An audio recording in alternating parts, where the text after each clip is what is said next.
Pada umumnya nabi-nabi yang datang itu tidak diharapkan oleh mereka karena tidak sesuai dengan keinginan mereka. Apa keinginan mereka? Setiap pemimpin atau tokoh yang muncul itu harus dari kelompok mereka sendiri. Itu maunya. Mereka bukan tidak tahu itu benar, tahu. Cuma sayang yang bawa bukan pilihan saya. Itu masalahnya. Tapi namanya orang-orang yang sudah awalnya iri, karena dia bukan bagian dari kelompoknya, tapi terlanjur pada mindset mereka, di hati mereka tidak mengakui orang dari pihak lain, dari partai lain, begitu kira-kira. Ditunggu-tunggu akan ada perubahan besar yang bisa mengalahkan lawan-lawannya, tapi yang mimpin ini nih kapan datangnya ya? Tiap hari minta. Lah kok barang dipilih oleh Allah jadi seorang nabi ngingkari. Kenapa? Satu, dia bukan dari partai saya. Wah, itu loh bahasa sekarang ya. Tapi nanti kalau sudah bernuansa politik itu lebih berat. Kayak apapun prestasinya tetap akan dibully. Nah, ini Quran ngajari kita semua. Itu perilaku Yahudi plus. Yahudi masih lumayan. Apa dasarnya? Hasadan min indi anfusihim, iri dengki dengan alasan Muhammad itu bukan dari kelompoknya. Kayak apapun tuntutan mereka dipenuhi, gak akan. Tetap akan diputar balikan fakta. Turun bertemu dengan masyarakat dibilang pencitraan, tidak turun jadi patung istana. Mana yang benar? Sudah disebut tukang sihir, tukang nipu, malsu data, disebut orang gila, disebut tukang pencitraan. Turun semua itu. Semua gelar yang buruk disampaikan oleh musuh-musuh Rasulullah, tapi Allah hibur dia. Santai saja. Sudah pancar 12 mata air, sudah belah lautan, kekeh tidak beriman. Oh, sudah dibuatkan jalan tol lautan, dia pakai juga. Tapi malah di jalan tol digunakan untuk memusuhi dia. Ya apa boleh buat, matinya di situ. Dihukum sama Allah di situ, di tengah jalan tol lautan itu. Ya jalan aman. Dan biasanya orang-orang iri itu karena sebab macam-macam. Makanya semakin banyak partai politik, semakin banyak ormas, sebenarnya semakin banyak menemukan penyakit iri dengki di tengah kehidupan. Kecuali ormas, kecuali partai politik yang betul-betul ikhlas semata-mata memperjuangkan kebaikan, tapi angel tenan gini.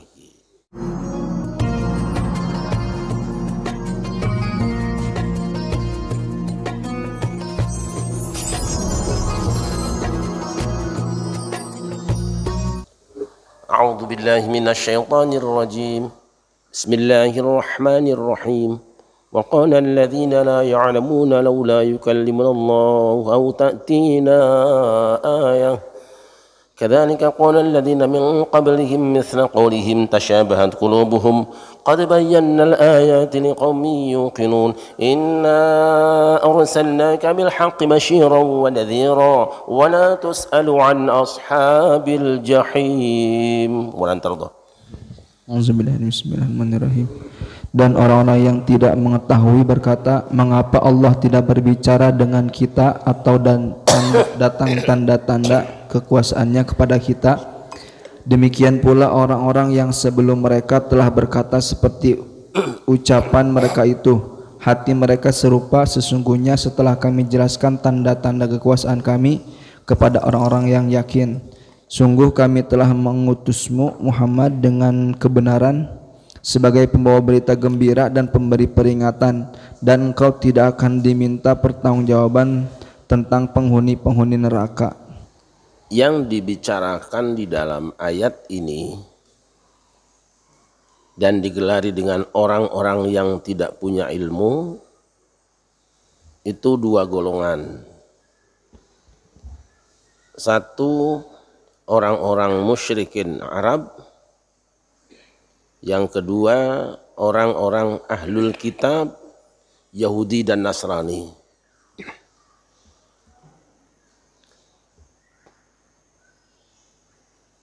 Apa yang mereka katakan sebenarnya sudah menjadi karakteristik, menjadi tradisi yang ada di tengah kehidupan pada orang-orang yang menentang kedatangan seorang nabi. Mengapa? Pada umumnya nabi-nabi yang datang itu tidak diharapkan oleh mereka karena tidak sesuai dengan keinginan mereka.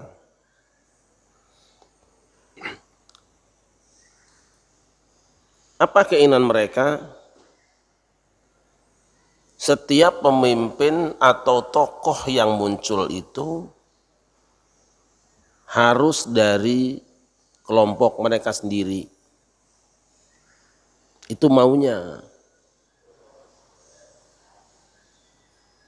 Dari bani mereka sendiri, sehingga tidak mengherankan kalau ada yang berkata laula nuzzila hadzal Qur'an wa ala rajulin minal qaryatayn 'azim. Kenapa Al-Qur'an itu tidak turun kepada orang besar dari salah seorang di antara penduduk dua kampung ini, dua negeri ini? Mereka bukan tidak tahu itu benar, tahu. Cuma sayang yang bawa bukan pilihan saya. Itu masalahnya. Bukan barang yang dibawanya, bukan ajaran yang dibawanya. Itu sudah benar.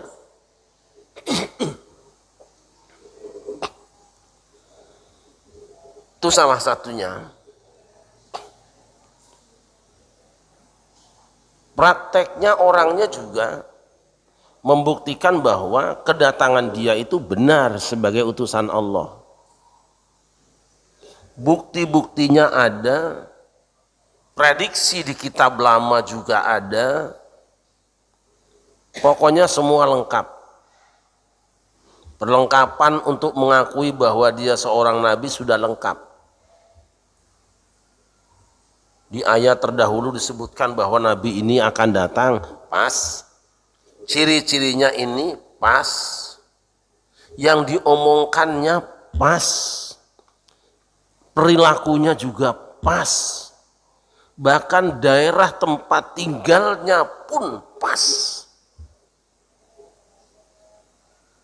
Tapi namanya orang-orang yang sudah awalnya iri, karena dia bukan bagian dari kelompoknya.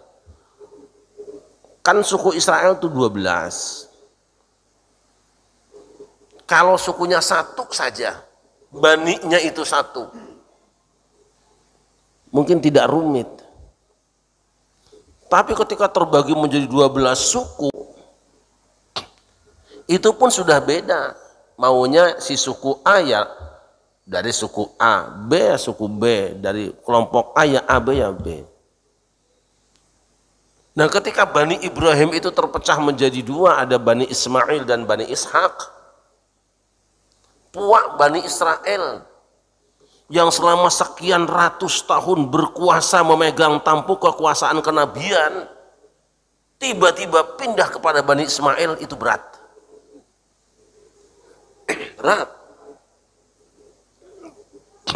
Saya ingatkan kembali kita tentang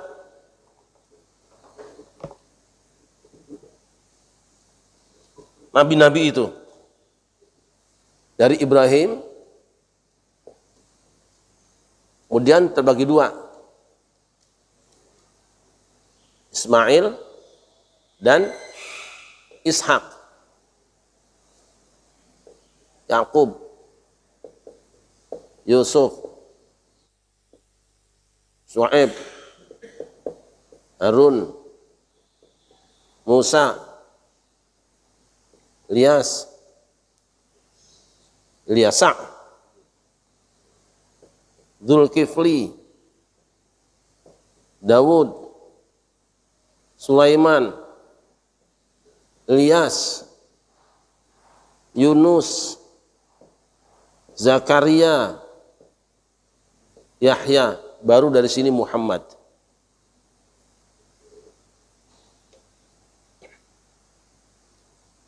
Sepeninggal Nabi Ibrahim, nah ini Israel, Yakub itu Israel. Semua nabi itu dari sini. Sudah tradisi turun temurun kepemimpinan umat itu ya dari sini gitu. Jadi semangat manusia untuk hidup memelihara kekuasaan turun temurun sudah ada modelnya. Kan beda, cuma ini diangkat oleh Allah masalahnya. Pada seluruh nabi-nabi ini nama Muhammad sudah diberitahu. Nabi Musa di kitab sucinya di Taurat soreh banget, nanti akan datang nabi seperti ini dari anak saudaramu, di antara saudara Bani Israel. Kan Bani Israel saudaranya siapa? Ya Bani Ismail. Gitu loh. Di sini Kaidar. Sudah diberitahu. Tertulis di kitab suci, di pengajian-pengajian disebutkan. Juga nabi yang lain. Termasuk nabi yang nabi kecil-kecil nanti itu.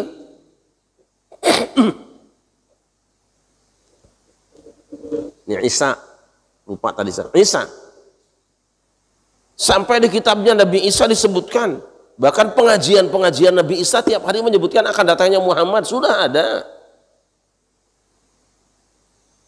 Termasuk dari mana asalnya, turunan siapa, daerahnya mana, perilakunya kayak apa, ada semua.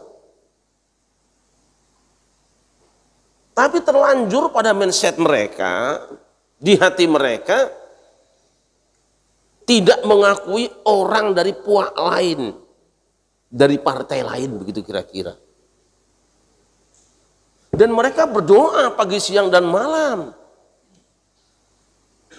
Ketika mereka ditindas oleh bangsa lain, dijajah, itu berdoanya nyebut nama ini nih, nama Muhammad. Allahumma ansurna bin nabiyil mab'uthi akhiraz zaman. Itu orang Yahudi itu, kalau mau perang tuh buka kitab suci, cari nama Muhammad, cari nama Rasul ini, tumpangkan tangannya. Ya Allah Tuhan kami, tolonglah kami dengan nabi yang akan diutus di akhir zaman. Perang kalah mulu. Kalau istilah orang Jawa, tolonglah dengan Ratu Adil, itu loh. Selalu saja orang-orang tertindas pasti nunggu itu, mesti ada, dimanapun. Dan itu digunakan buat ngancam musuhnya. Ketika Yahudi dengan orang musyrikin, Nasrani dengan musyrikin perang tuh ngancam, entar loh, gitu loh. Oh Nabi ini datang loh, abis loh, gua sikat loh. Ada itu. Ditunggu-tunggu. Akan ada perubahan besar yang bisa mengalahkan lawan-lawannya, tapi yang mimpin ini nih, kapan datangnya ya? Tiap hari minta. Kalau dalam terminologi teman-teman kita, saudara-saudara kita, dari warga kita, keluarga kita, Ahlus Sunnah wal Jamaah, itu nama Nabi Muhammad itu digunakan tawasulan. Terlepas apakah maknanya An-Nabil Mab'us itu ada digunakan tawasul atau penantian, yang pasti Muhammad itu sudah mereka kenal. Pokoknya diyakini sebagai pembawa perubahan besar. Entar gitu. Seperti itu. Tiap hari. Yel-yel kedatangan Muhammad itu sudah dikampanyekan di mana-mana. Falamma ja'ahum ma'arafu, ketika Muhammad datang pada mereka yang dia itu sudah mereka kenal semuanya, kafaru bih, mereka mengingkarinya. Tadi nunggu-nunggu sekian ratus tahun, nunggu-nunggu ngomongin diskusi penuh lembaran buku kalian dengan nama ini. Lah kok barang dipilih oleh Allah jadi seorang nabi ngingkari. Kenapa? Satu, dia bukan dari partai saya. Nah itu loh bahasa sekarangnya. Apapun yang dilakukan Rasulullah, tapi yang masih lumayan, meskipun mereka mengingkari Nabi Muhammad, kafir pada Nabi Muhammad, tetapi kalau ditanya kelakuannya jujur, Muhammad itu orangnya jujur, masih lumayan. Dia juga turunan orang baik, masih lumayan. Daripada orang yang sama sekali tidak mengakui prestasi. Nanti kan zaman akhir ada yang seperti itu. Bukti-bukti karya Muhammad, perilaku Muhammad, akhlak Muhammad yang selama ini dilakukan, diakui oleh orang yang mengingkari. Tapi nanti kalau sudah bernuansa politik itu lebih berat. Kayak apapun prestasinya tetap akan dibully. Nah ini Quran ngajari kita semua. Itu perilaku Yahudi plus. Yahudi masih lumayan. Karena apa? Sejak belum diangkat jadi Rasul, Nabi Muhammad itu sudah punya prestasi. Konflik antar suku-suku yang berperang dalam masang Hajar Aswad itu kan jasa siapa sih bisa rukun itu? Jasa siapa sih? Jasanya Muhammad. Mereka kasih gelar Al-Amin. Wah gitu kan.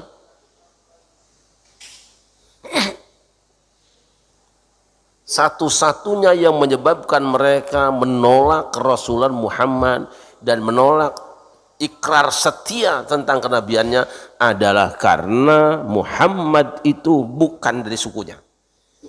Alasannya dicari-cari. Di antaranya ini. Muhammad itu ngaku nabi. Kenapa sih Tuhan gak ngomong sendiri sama kita? Lah coba itu. Gitu? Maunya kan Tuhan yang bilang ke kami, masa langsung ke dia. Pengumuman dong di tengah kami semua bahwa Muhammad itu Rasul. Aneh-aneh wae. Au ta'tina ayah, atau dia datang ke tengah kita bawa bukti, ijazah atau apa, kayak tunjukkan gitu. Sorane Rasul sudah dilantik, sudah bekerja, sudah berkarya, sudah menyampaikan ayat, masih saja muncul itu. Maunya itu Tuhan ngomong langsung, deklarasi lah gitu loh. Ini loh, Muhammad itu Rasulku, dan ini bukti bahwa dia itu sudah lulus karena kelakuannya baik, ini ijazahnya. Ini Yahudi plus soragumun. Nah, orang baca Quran tuh tiap hari mesti ada yang ketemu dan terasa, oh shadaqallahul azim. Ya jelaskan, au ta'tina ayat itu bukti, bukan ayat Quran. Maunya orang-orang Yahudi dan orang-orang musyrikin, Muhammad datang bawa bukti, ini loh sertifikat dari Allah. Atau apa, datang mujizat seret gitu kan. Kalau mereka dibantah pun bukannya kurang bukti apa, Muhammad mujizatnya banyak kok. Banyak. Kurang apa mereka menyaksikan? Kekeh. Orang pohon saja dipanggil Nabi nyamperin kok. Coba itu. Ayo pohon sini. Jalan.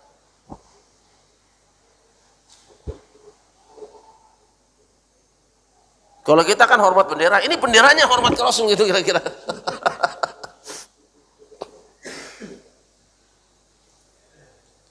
Begitu melihat pohon balik, mengakui kerasulan Nabi, balik lagi, cap lagi, apa kata mereka? Sihir nih, lah coba. Ini mah pencitraan nih. Nah, coba itu. Batu mengucapkan salam. Sihir nih. Kurang apa? Kurang apa sih? Nah, ini apakah kira-kira kalau Nabi Muhammad menunjukkan pada mereka, ini loh ijazah dari Allah langsung sertifikat, mereka beriman tidak? Iman tidak? Lihat awal juz 8, dibuka juz 8. Walau annana nazzalna ilaihimul malaikata wa kallamahumul mauta wa hasyarna 'alaihim kulla syai'in qubulan ma kanu yu'minu illa ayyasha Allah. Silakan baca ayat pertama juz 8. Dan sekalipun kami benar-benar menurunkan malaikat kepada mereka dan orang yang telah mati berbicara dengan mereka, dan kami kumpulkan pula di hadapan mereka segala sesuatu yang mereka menginginkan, mereka tidak juga akan beriman kecuali jika Allah menghendaki, tapi kebanyakan mereka tidak mengetahui arti kebenaran. Walakin aktsarahum yajhalun. Kalaupun malaikat turun jelek, terus orang mati bangkit ngomong, wasyadna 'alaihim kulla syai'in qubulan ma kanu minhu. Semua dikumpulkan untuk mengatakan bahwa Muhammad Rasulullah, maka liyu'minu, mereka tidak akan pernah beriman. Wong niatnya bukan cari kebenaran, tapi cari alasan untuk menolak Muhammad. Bahkan nah, apa dasarnya? Hasadan min 'indi anfusihim, iri dengki dengan alasan Muhammad itu bukan dari kelompoknya. Kayak apapun tuntutan mereka dipenuhi, gak akan. Tetap akan diputar balikan fakta.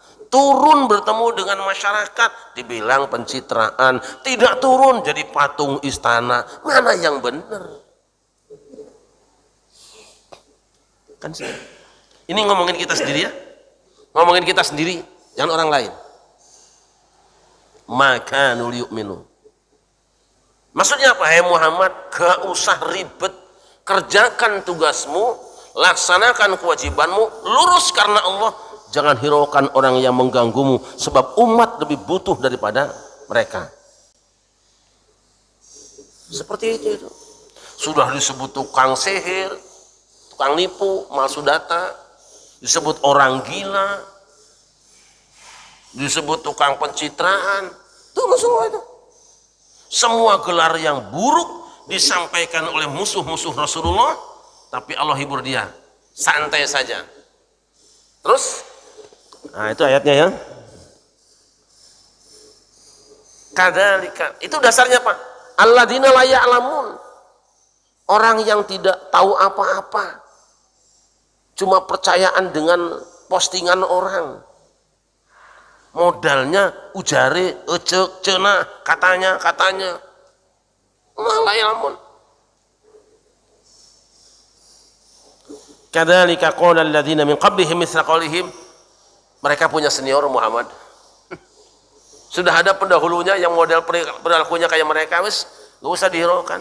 Tasyabahat qulubuhum. Mengapa ucapan mereka itu sama, perilaku mereka sama? Karena kesamaan hatinya. Nih dia. Yang menyebabkan orang omongannya sama, perilakunya sama, karena hatinya sama.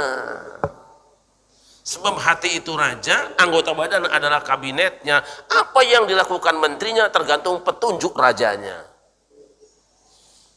Maka yang penting bagi satu jamaah, kalau kita ingin berbuat baik sama-sama, samakan dulu barisan hatimu, luruskan hatimu, tujuan hatimu sama dulu, jangan macam-macam.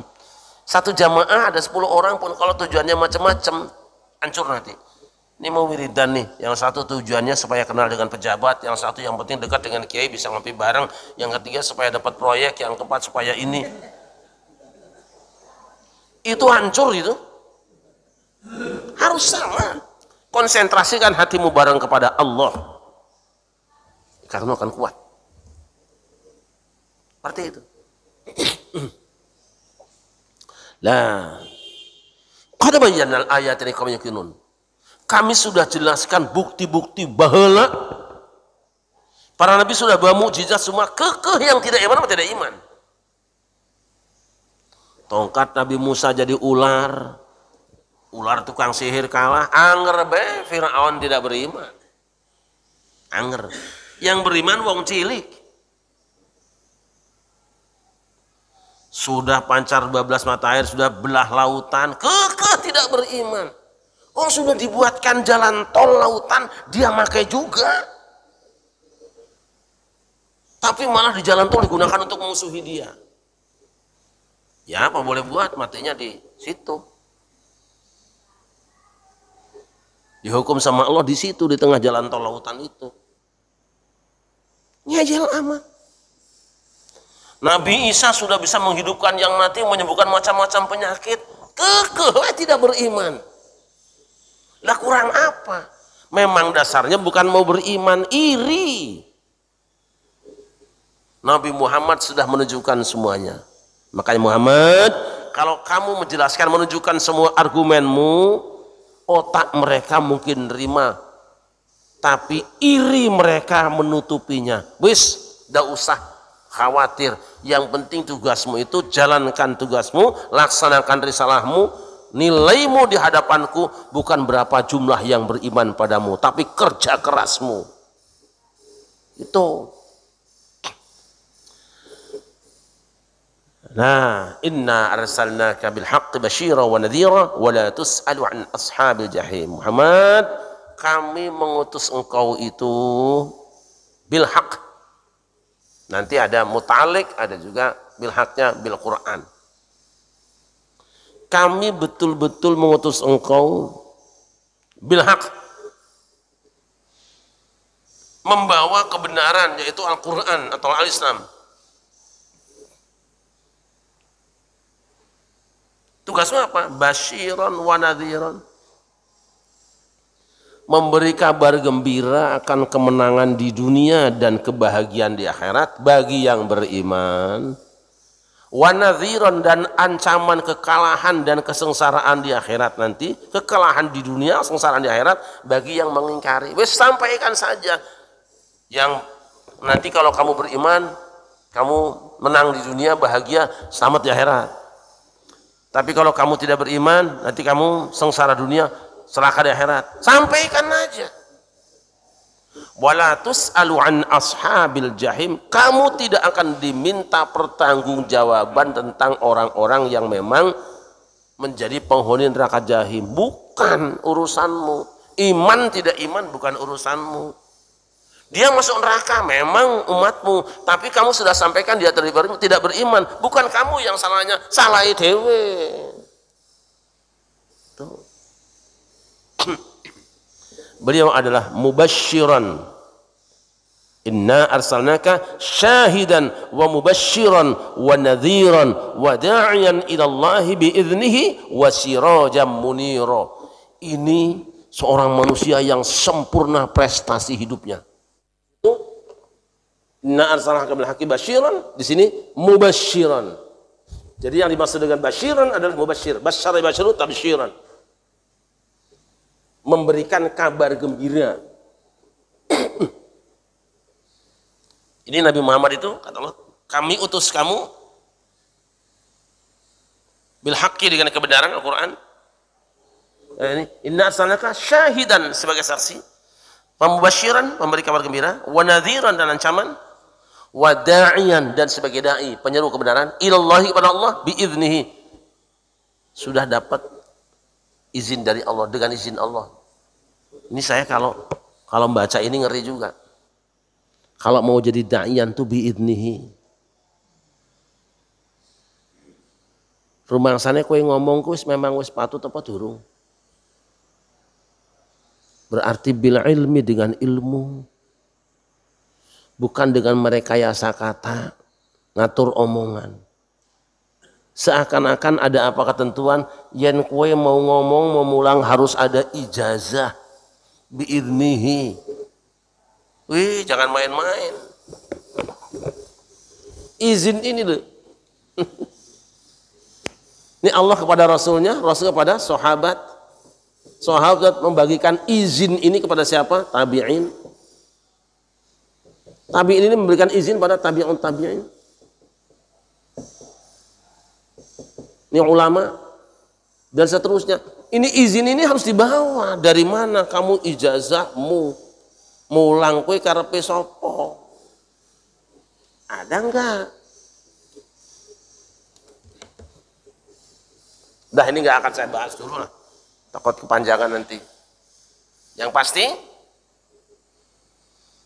para penyampai kebenaran, para penegak kebenaran harus siap-siap dengan orang-orang yang iri. Tidaklah satu jabatan, tidaklah satu kedudukan dan kehormatan dimiliki oleh seseorang kecuali kiri kanannya pupuk yang iri kepadanya. Ya, dan biasanya orang-orang iri itu karena sebab macam-macam. Makanya semakin banyak partai politik, semakin banyak ormas, sebenarnya semakin banyak menumbuhkan penyakit iri dengki di tengah kehidupan. Kecuali ormas, kecuali partai politik yang betul-betul ikhlas semata-mata memperjuangkan kebaikan, tapi angel tenan ini. Gak mudah. Dah, itu aja saya kira. Mudah-mudahan manfaat. Kerjakan tugas kita dengan baik. Sampai berprestasi dan kita diberi kedudukan yang mulia di hadapan Allah Subhanahu wa taala. Jangan terlalu sibuk melayani orang yang iri.